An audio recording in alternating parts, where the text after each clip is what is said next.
Hi everyone, Vegas from Critic here, Jeffrey K. Howard, here to review War of the Planet of the Apes starring Andy Serkis, Woody Harrelson, and directed by Matt Reeves. The studio was really excited about this movie because they showed it to us so early. I think they showed us on, I'm taping this right now on June 21st, and the movie doesn't come out till July 14th. And they just did the junket last week in London, and the internet's exploding about how good War of the Planet of the Apes is. And a lot of people are calling it just a masterpiece, one of the best films of the year, best film of the summer. And of course, I think Fox wanted to really jump on this and show it to people because they knew they had such a hit on their hands. And they're absolutely right.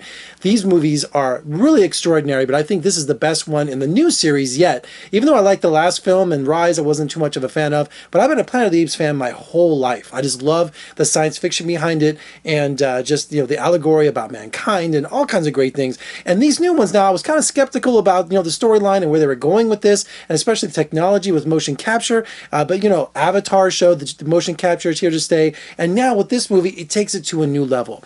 And Andy Serkis, who plays Caesar, we'll set the film up here real quick. Andy Serkis plays Caesar. They're hiding out in the woods. And of course, Woody Harrelson is the colonel who's looking to exterminate the apes because he's determined to destroy the ape population because it's a battle for survival. He's thinking it's either the apes or humans are going to be the dominant force on Earth, and he's not going to let the apes exist.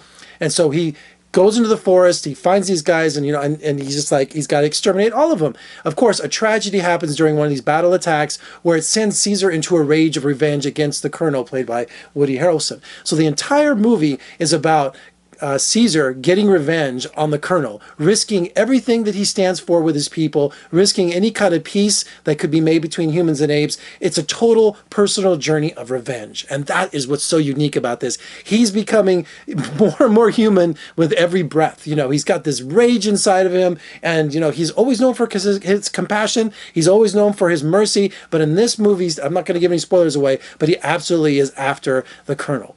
And what's unique about it is that Andy Serkis, you can see it in his face. The motion capture in this is just exquisite. It's mind-blowing.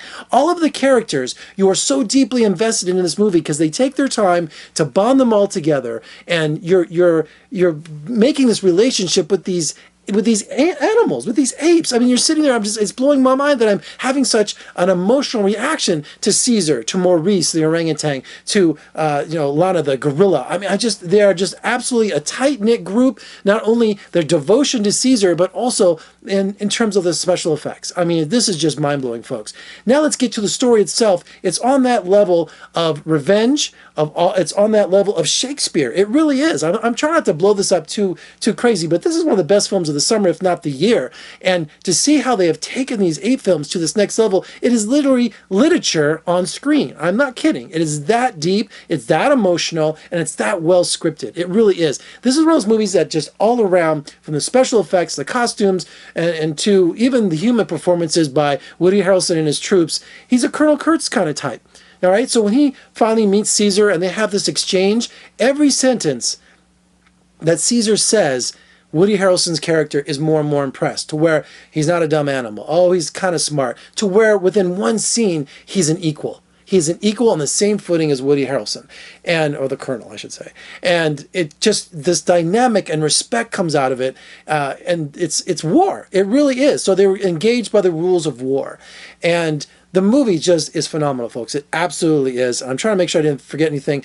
Steve Zahn plays the bad ape who can speak, and he gives the comic relief throughout the film. And the movie's very heavy, so I'm glad Steve Zahn is there to give those breaks in there. And also, it's just the battle scenes phenomenal, and also just the incredible direction by Matt Reeves. I mean, the first 10, 15 minutes of the film, you've got the building of the suspense. I mean, and just, it's unconventional directing. It really is. It's a masterpiece of editing and a technical wonder all around. And I'm telling you, if they don't recognize Andy Serkis and his cast for this motion capture, because it is them doing the movements, doing the dialogue, I mean, is absolutely phenomenal. This is here to stay, and this is the best example you have, and it is acting by all means. Also, I want you to really pay attention to Michael Giacchino's musical score. It goes back and forth to like a Beetlejuice kind of sound, also to these harmonies and like these choirs, choral sounds going back and forth. I mean, it's just, the music complements the movie, and it's probably like an 80% of the film. And when it's quiet, you notice it. You really do. So not only are we on this little band of apes looking for revenge, and we're stuck in the mountains, we're stuck in the snow country, and we're just in unbearable conditions. This is just a phenomenal film all around. All right, so check out War of the Planet of the Apes. It is that good. You're going to love it. If you're a fan of the series, I think this is the best one there is. It's one of my favorite films of the summer. It's one of my favorite films of the year. I am not going to forget it. I'm not going to forget all the technical aspects of it. I'm not going to forget the performances. I'm not going to forget the direction, the editing, everything. This movie is a masterpiece. It really is. And I can't believe I'm saying that about a Planet of the Apes film, but they have taken it to that level. Because definitely when you see the apes, you know, it's human beings. It's an allegory, you know. It's talking about, you know, the treatment of their fellow man, and but it's in ape form. You know, Woody Harrelson and all the troops, they've enslaved all the gorillas, and they call them donkeys. You know, they have them spray painted on the back of these silverbacks and all these gorillas, and they're making them do all these meaningless tasks. You know, beating other apes. You know, performing all these slave tactics. You know, but it says donkey on there, so it's a reference, I think, to Donkey Kong. It's a little inside joke. But you know what? The brutality is there. The inequality is there. It is all there. There's so much you could teach a course on this film and on this series let alone. So I know I'm going on and on about it because finally I see one of the best films of the year. Please don't miss it. Check out War for the Planet of the Apes. All right, for more reviews and interviews, just surf on over to my website at vegasfilmcritic.com. Check me out on social media, Twitter, Instagram, Facebook. Also, if you're watching on YouTube, make sure you subscribe, comment below, share, all those good things. Like my shirt, daddyos.com. Get 20% off by putting in Vegas Film. I got the link down below. Thanks for joining me today. I'm Jeffrey K. Howard in Las Vegas, where it's 117 degrees today. Do you see me sweating in here? I'll make it. And you make it to War of the Planet of the Apes. You won't be disappointed. I'll see you next time. Thanks for joining me.